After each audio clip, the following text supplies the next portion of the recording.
All right, what's up, family? What's up, Facebook? What's up, YouTube? And what's up, folk friends? It's your boy Lowell, and I'm back again. I got to hit y'all with another video. Y'all know what time it is. Y'all know what time it is. Hey, I'd like to welcome you all back to another episode of Papa Low's Place. Now, y'all know that Papa Low's Place is a place where, if it's on your mind, let's talk about it. If it's something that you're going through, let's talk about it. Family, if it's in the news or in the magazines or on the internet, let's talk about it. All right? Now, first and foremost, I'd like to thank each and every one of you guys for clicking on and for watching this video. It means a lot to me, and it means a lot to the channel as well. So for that, I salute you. All right? Now, before we get into the video, I want to go ahead and introduce my lovely co-host for today. Now, she needs no introduction, but I'm going to show her love anyway. So go ahead and introduce yourself. Hey, my name is Jessie. I'm here in Papa Low's Place, and I'm excited about the videos that we have coming up for you guys. So stay tuned and, drop a like, heart, comment, or something. Let us know that you're out there. Thank you. Right? Let us know that yous is out there. All right? Yeah. All right. Let me give y'all a brief, just a brief cliff note of what today's podcast is about. Now, today we have a video that's going to be talking about approval. Sometimes we want to go along to get along. So what we do in that instance is we set aside how we truly feel in order to approve something that we know is not right. Let me say that again. We set aside how we truly feel in order to approve something that we know is not right. Tell you something. Have I done that before? Yes, I've done it before. And I deserve, every time I've done that, I deserve to be called out. We are called, as believers, we are called to tell the truth. The truth shall set you free. That's biblical. And so again, I don't want to go too much into the video. I want to let this guy here just set things up so that he can knock things down. But Jessie and I will sporadically give our comments throughout the video, and we'll also give some commentary towards the end of the video. Having said all of that, I'm going to go ahead and roll that beautiful beam footage. All right? How many parents do we have in the room here? All right, how many former children do we have in the room here? Okay, good. That's all of us then. All right? Question. If your parents approved of everything you wanted to do when you were 13 years old, would they have been loving? No, of course not. Love doesn't mean approval. Love doesn't mean enabling people to do evil. Love means you're standing in the way of evil. If you approve of everything some kid wants to do, you're not loving, you're unloving, you're an enabler. I'm going to stop it right there just temporarily. Yeah, that seems to be the climate that we're in. Whereas if you don't approve of something, then you're not loving, then you're not caring, you're not giving, you're not any of that. No matter if you feel that it's wrong, no matter if you feel that it's detrimental to the upbringing of the child, it's just you need to approve of it. And I don't agree with it. I don't agree with it. But because it just really sounds like words of manipulation when they say, "Oh, you don't love me. Oh, you don't care. You won't let me do this. You won't let me do that." Yeah, words of manipulation. Think about it. What, as a husband, right? There's things that I want to do, I want to get away with. I mean, you know what I'm saying? I mean, so I should be able to kind of use that same ideology, you know what I'm saying? And get things approved. Where you don't really respect me as a husband. You don't really love me as a husband. If you love me, then you would get me that Mercedes. See what I'm saying? Words of manipulation. You're using that word love in combination with other words to manipulate and get what you want. However, let me ask it like this. Is it beneficial? Is it beneficial? Is it? That's probably why the parents have stipulations or boundaries, because they know that what their kid is asking for at that moment is not beneficial. Yeah. Is it beneficial? Just my 2 cents. If it doesn't benefit you, if it doesn't benefit me, and it doesn't benefit the family, then I'm probably not going to agree to it. But it's just something I'd like for you guys to think about. approval. And just really honestly and truly think about what's going on in our world today and how we're being asked as believers to approve everything. Go ahead. Did you see the question he has up there on the screen where it says, does love require approval? Let me see. Let me get to that. Hold on. That's what is up. That's what's up on his screen behind him. Oh, I see it now. Does love require approval? Which means what? What is he asking in that statement? Does love require approval? I would say he's asking, do I have to approve of what you're asking for in order for me to love you? in order for me to love you, Or for you to know that I love you because I approve of everything that you ask for? I don't tell you no, or, try to explain to you that it's not beneficial to you. I think some people equate it that way. If you love me, then you'll agree with me. Yeah, if you love me, then you'll agree with me. And like I said, that's really a slippery slope when you think about it. If you love me, you'll agree with me. Manipulation. That's what that is. You're trying to manipulate to get what you want, so you throw around the word love. If you love me. I didn't know that my love was in question to you. It's conditional. Ooh-wee. Let's get to this video. That's a good point. Let's get to this video. Let's see what's going on. In fact, in the passage that everybody reads at their wedding, but nobody obeys, 1 Corinthians 13, here's what Paul says about love. Love does not rejoice in wrongdoing. Love rejoices in the truth. Love always protects. Love always perseveres. You don't protect people when you're approving of the evil they're doing. You're doing the opposite. Knock it off. In fact, Jesus, who went to the cross for us, gave us one new command. You know what the one new command is? Here it is. He says, a new commandment I give you, love one another. As I have loved you, so you must love one another. How did he love us? He sacrificed himself for us. So what is love for us? It means sacrifice. It doesn't mean approval. When we fail to I have say a question. what we know to be true. So as a parent, okay, and you see another parent, how can you tell, based on what he just said, how can you tell if that parent loves their kids? Based on what he just said, when he says love, sacrifice.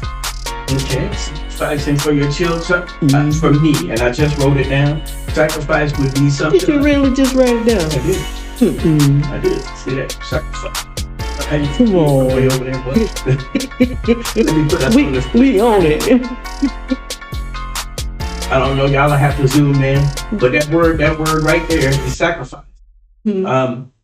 Sacrifice for your friendship, for your spouse, for your children. And for me, what that looks like, what he's talking about, is just being truthful, being honest, being transparent. And sometimes it's going to cost you. It may cost you friends. It may cost you family. But that's the sacrifice. Is in order to tell you the truth, I may lose you. If I tell you the truth, I may lose you. Okay, I got you. I don't know why I was thinking a different view, like sacrifice, where the parents sacrifice hanging out because they have to work that double shift in order to provide. I was thinking about it in that arena. Okay. That's how I was thinking about the sacrifice, because you do have a lot of parents that does make those type of sacrifices for their kids, because you think if they were single, they would be like, I don't have to make that much money, it's just me. But because they have kids, and they want to be responsible and take care of their kids, it's like, either I'm going to have to, get a new job or a second job, but some kind of way got to increase that financial income.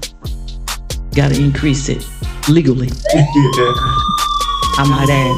You're right, I might add. Come on now. Okay. But of course, before we get back to the video, and again, I'm a guy, so I don't hang in women's circles, but I'm glad that you're here, and hopefully you can help me with this. Have you ever you work in corporate, and you work around what 98% female, right? Now, have you ever? We work at the same place pretty much. We work at the same place. We do. Let's leave Different area, but same place. Yes, same company. Seen someone come in inappropriate attire? No, You've never seen it? not in corporate where I am. No, really. Okay, so No, okay. not where I am currently. No, not in corporate. But I'm talking No. about, I'm talking about overall. Not just where you are right now, this moment. I'm talking since you've been working there. Have you ever seen anyone come in inappropriate attire? No, What? no, Well, No. Well, I guess I have to. not in the area where I am. No, or the one that I was even beforehand. No. Now I can say that I have seen the someone come in inappropriate attire when I'm in the cafeteria, and I've seen, racy outfits. I've seen those type of things. I've seen those. Okay, so Or they'll have tattoos here, there, which should be covered up, but now my you're business. Not my business.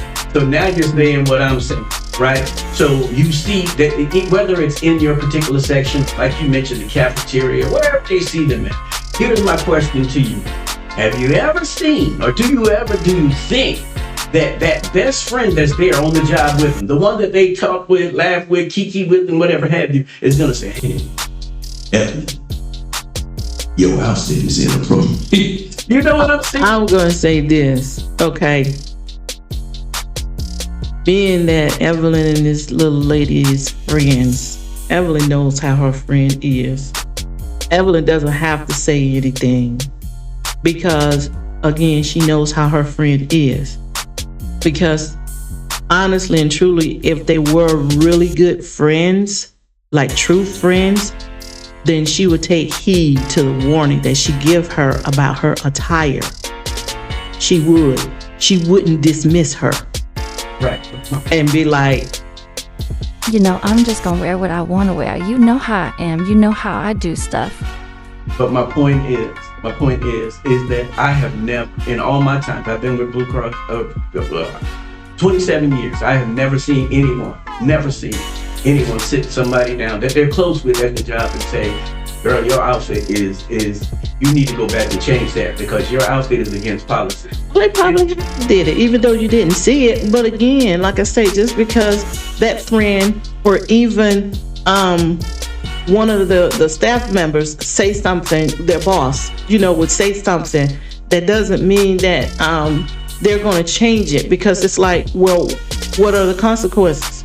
Right, but I'm trying to keep it in regards to what the pastor was talking about. The reason why I asked that question is because you were asking about what does it mean to sacrifice. Mm-hmm. So that's what I mean. But you sacrifice that friendship. You sacrifice right. that friendship. So if that person comes to work and it's inappropriate, it's like, okay, I before anybody else say anything to them, let me get to them and let me tell my friends. Understandable. Yeah. So that's the point of making. Is it difficult? Yeah, it's difficult. Yeah, it could be, and then too, you on that same notion of being sacrificing the friendship, it could go the other way too.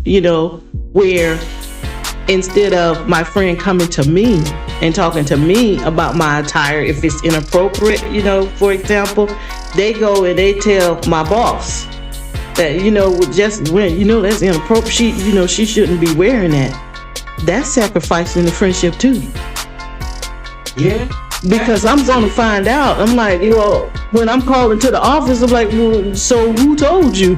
I could definitely. Because you wasn't here yesterday when I wore that. So who told you? Yeah, I could definitely see that's a sacrifice in that way too. But okay, let's. You guys, the listeners, what do y'all think? What would you prefer, to go to the management, or would you prefer that you go to that person and say, hey, this is inappropriate? Because you thinking you saving that friendship by going to the management, and then the management having to tell your friend instead of you having to tell your friend. So that's interesting. Because we don't want to hurt anybody's feelings. Yeah. See? Mm-hmm. We're not really loving people. we're enabling them to do evil. Mm. And a lot of times we won't tell them the truth because we don't want them mad at us. And you know why we do that? Because we want to take the easy way. We will sacrifice them for our benefit rather than sacrificing ourselves for their benefit. That's what love is, to sacrifice yourself for the benefit of others. So you need to tell people what the truth is in as tactful a way as possible. Here's one way you could do it. You might say to somebody you love who, say, is wanting to approve of, say, aberrant sexual practices. They're all over now. You might say to them, hey, if I was about to go down a road you knew that would hurt me and hurt others and would be against God's will, would you love me enough to tell me? What's the other person going to say? Well, of course. Great. Can I do the same for you right now? Love does not mean approval. Thomas Sowell is now 94 years old and says everything well. Put it this way. He said, when you want to help people, you tell them the truth. When you want to help yourself, you tell them what they want to hear. How often do we tell people what they want to hear? Oh, we don't want to risk the relationship. Well, what kind of relationship do you have anyway if you can't tell them the truth? What are you risking?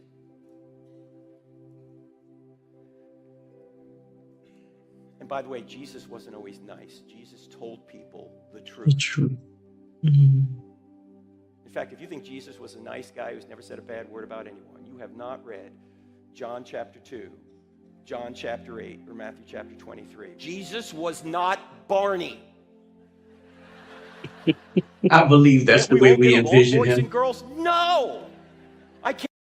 That right there, just temporarily. I believe that that's the way we envision Jesus, though. It's like a Mr. Rogers, a Barney type, it's a wonderful day in your neighborhood. It's a one. You know what I'm saying? We're talking about Jesus who turned over the tables at the temple, and called, the Pharisees, called out the Pharisees and the Sadducees. Yeah, Jesus is not Barney.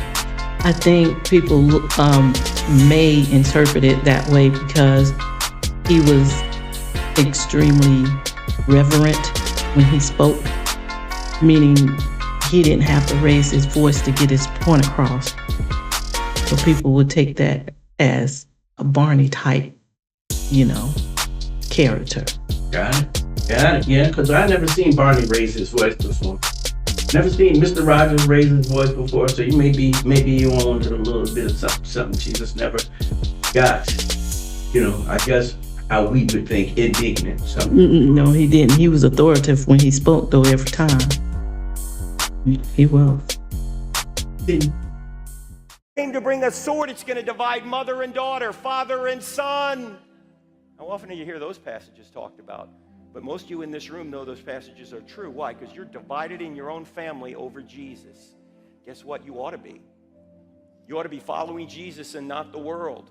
Jesus did not come to bring unity, not with the world. He came to bring unity in the church, but not the world.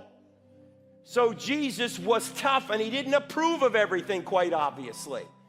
In fact, so that just means we're all not going to get along then, because he didn't come to bring peace in the world, like he just said. So of course we're not all going to get along, and you wonder why the chaos is happening. The shootings and all kinds of things that are going on, that are happening. And he's like, well, when is God going to do this? When he's going to do that?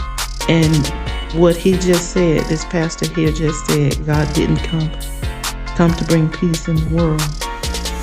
Yeah, and you think about it, we all have free will. Free will to do what we want to do, however we want to do, whatever happens. But God is still there waiting for us to change and to repent and to turn to him. And so, having that free will, you can think and do whatever it is that you would like to do. You can. God is hoping that we all of us get on one accord biblically and love him and love his work. So, yeah. So, when your family members are talking about you, just understand this is why. When you feel like they turn their backs on you, just know this is why.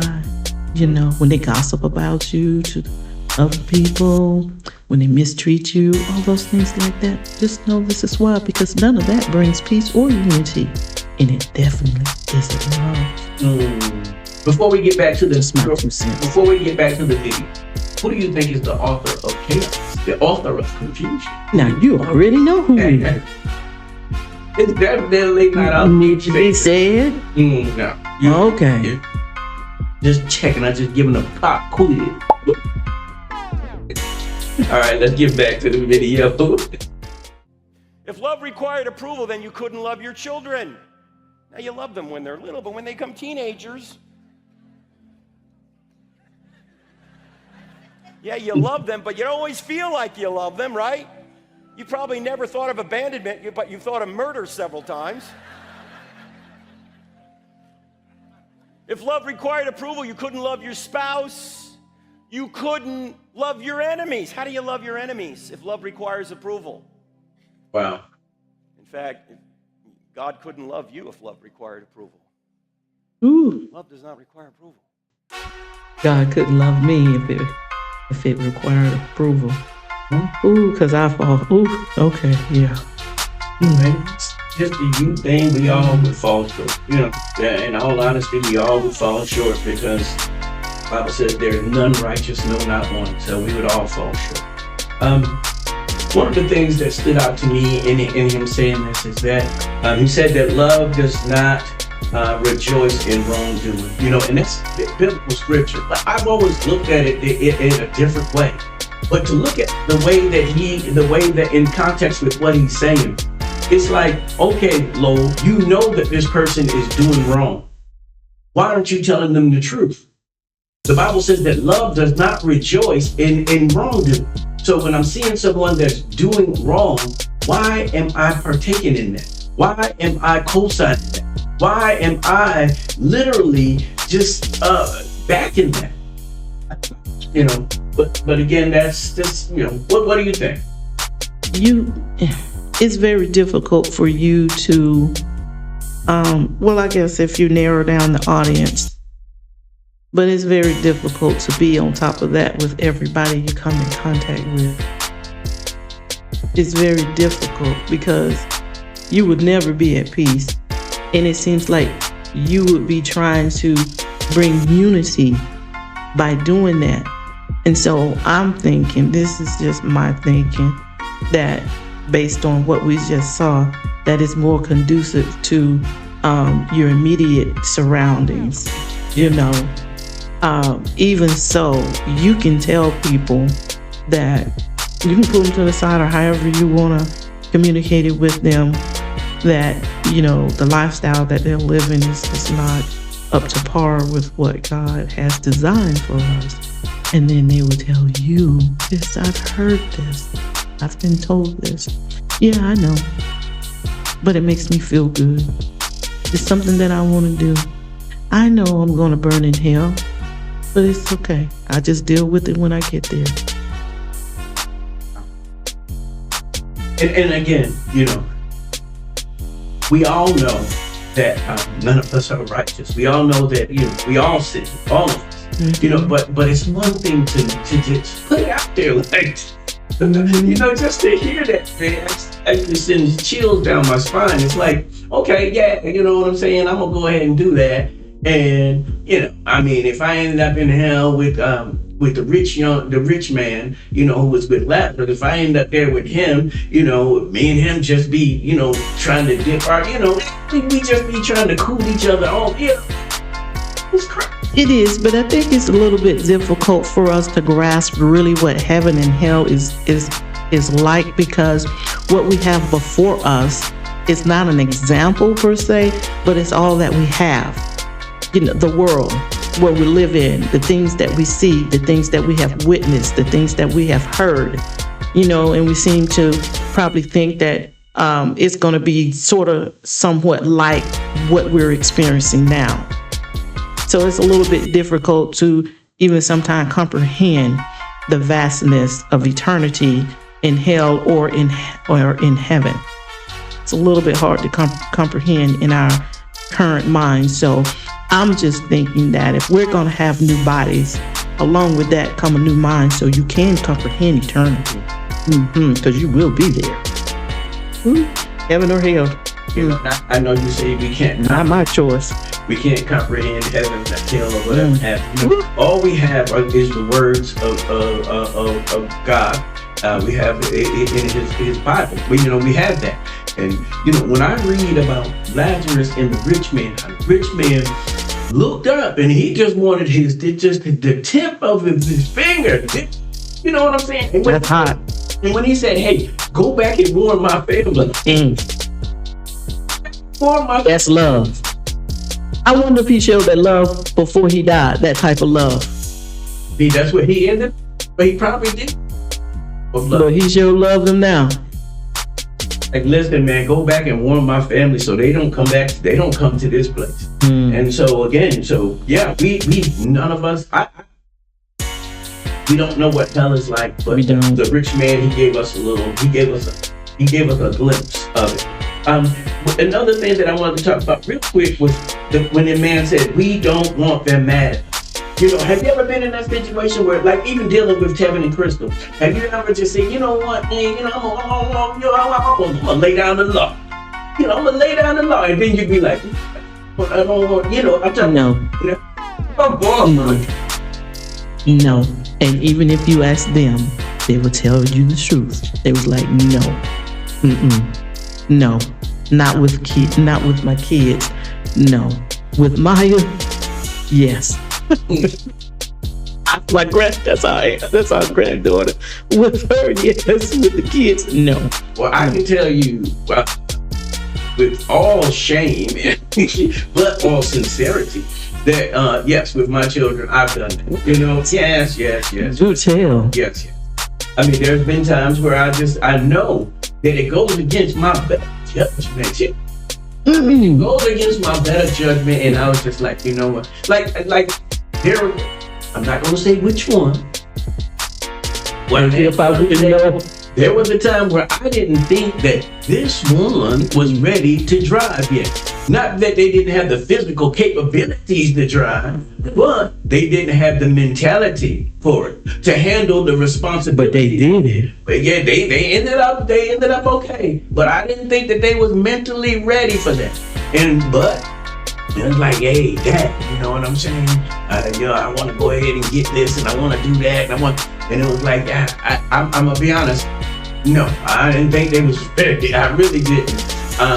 But they did end up getting a license, and they driving today. I'll leave it that way. But if you ever see them on the road, get out of their way.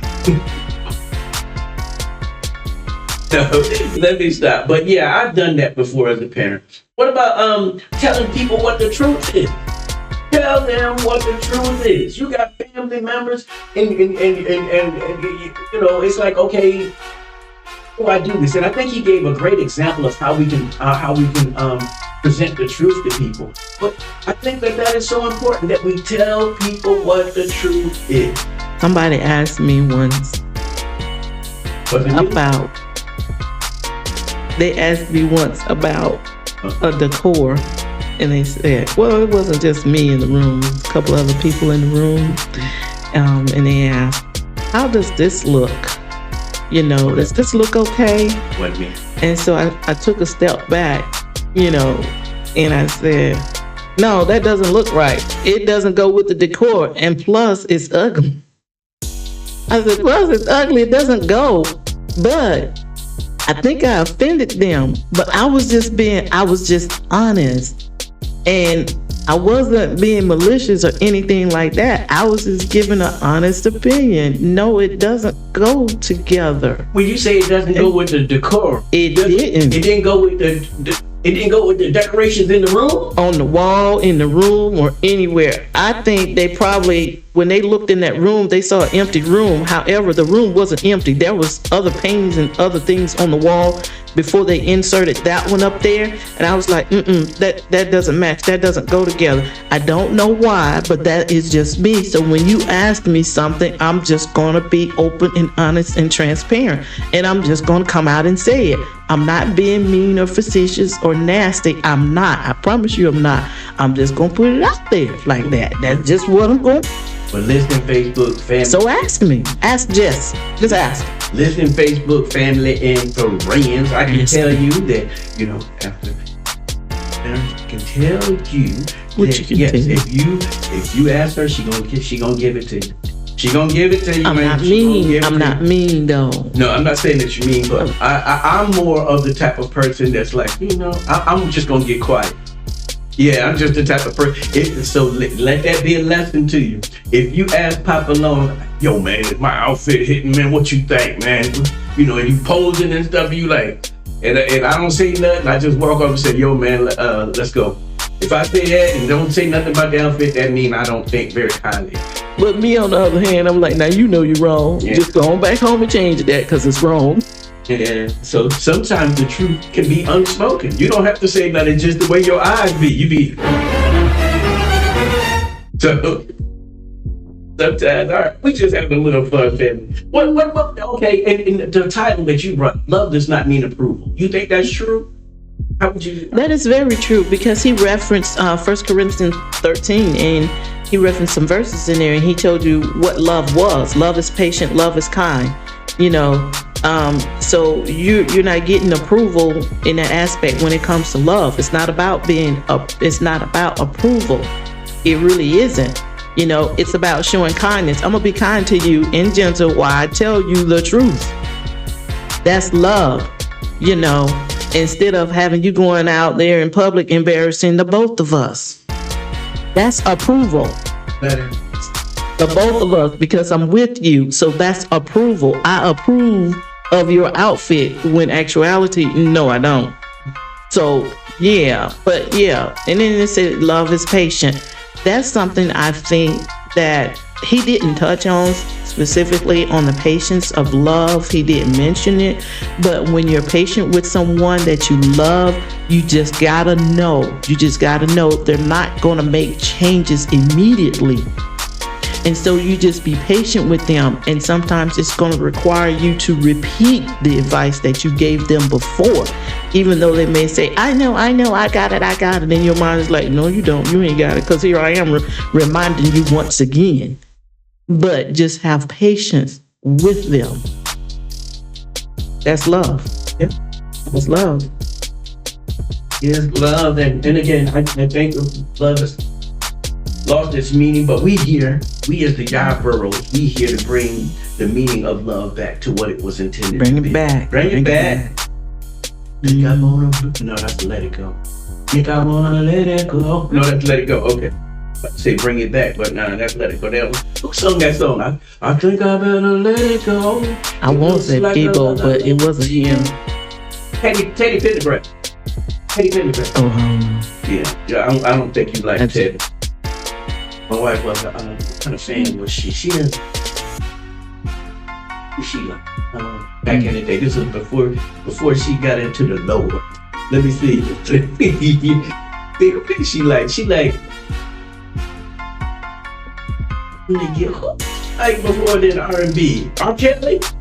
no, I didn't care too much for R. Kelly. But no, I didn't. But I liked it wasn't a lot of people that I liked. I really didn't get into it, music like that, because of how our parents had us in the church. So, you know, a lot of that music wasn't played around the house. So it's very rare that I got to listen to that type of music when I was away from home. At others, you know, home, I would listen to it. And back in the day, it's just not whoever, but you had a lot of men out. And so I can't recall the names at this point, but BBD. I don't think they wasn't really popular. Boys to Men. Boys to Like Men? that. Not like that. We're talking about 80s. Yeah, we're talking about in the 80s. Usher. And they no. No, not Ursha. But I loved a lot of the slow jams back then. I love a lot of those. You know, I'm a slow jam head too, and probably my favorite. You know, see how it take her long. She got to go back into her mental world with that. My favorite was Babyface. because you're into music and you even make your own music. See, I'm not into music like that. That's true. You know, and so that's why you're more apt to come out and, you know, be able to answer the question right off the top of your dome. But not me. No. You know, that was my favorite. As far as the ladies go, I'm going with Mariah. I'm going with Mariah and Babyface. I don't know why they never did a duet together. I mean, that's good, but I'm more into the men vocals. I don't know. Yeah, Peebo Bryson. You know, I'm just saying men particularly. Those are who I prefer to listen to when they're singing is the men. Johnny Gill. My. I like Johnny Gill. He was cool. His voice was really good. He was good. Go get me a Johnny Gill starter kit. You know, the outfit and the little gold. And Johnny Gill had he had the Jerry curl, so I gotta get that. Then she like Johnny Gill. I'm gonna be Johnny Gill. Now, what I said was I like his vocals. That's what I said. I don't like Johnny. Don't come here with you. Yeah. My last question, family, in regards to the video, we just having a little fun, is what kind of relationship? This man said this. What kind of relationship can you truly have? You know, if you don't tell the truth. What kind of relationship can you have? I mean, they're superficial. You can have one that's superficial, one that's based on lies, one that's based on copium, if you will. You know that, hey, you know, if this person. That's a train wreck waiting to happen. Because imagine the day where y'all disagree. Ooh. That's why I said that train wreck is coming. You know, there was some good things brought up in that video. It was. I appreciate Pastor for his insight and for his words. We living in a society where it is not popular to not give your approval because of whatever it is being wrong. And so I appreciate him for his willingness to talk about this topic. So again, hold you guys too long. We've already talked about this ad nauseum. Miss Jessie, you have anything that you want to say to the people? Close things out.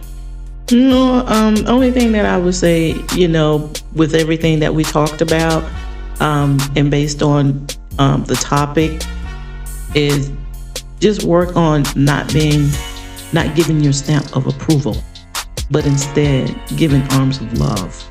Right. And throw away that stamp of approval. Throw it away. And like I said before, family, Papa Lo ain't gonna be no hypocrite. Yeah, I've done that before where I just co-signed with someone just because they look like me or they thought like me or I had their back, especially in the military. Man, sometimes if they could just look at my face, they would have been like, just some of the things that they were saying, I'm like, man, I don't believe in that. But listen, God, please like, comment, and share this video with your family and friends so that they can see that there's a pastor out here that's willing to tell the truth, willing to tell us that we as believers, we shouldn't just be approving any old everything just because it satisfies the other person. You know what I'm saying? That leads to issues, that leads to problems, that leads to trouble, that leads to just, not being satisfied. So, also, if you feel it within your heart to do so, please subscribe to the channel, baby. We'd love to have you as a member of the Papa Lo's Place family. All right? So until the next time, you guys take care of yourselves and take care of each other. All right? Love you guys. Talk to you later. Bye.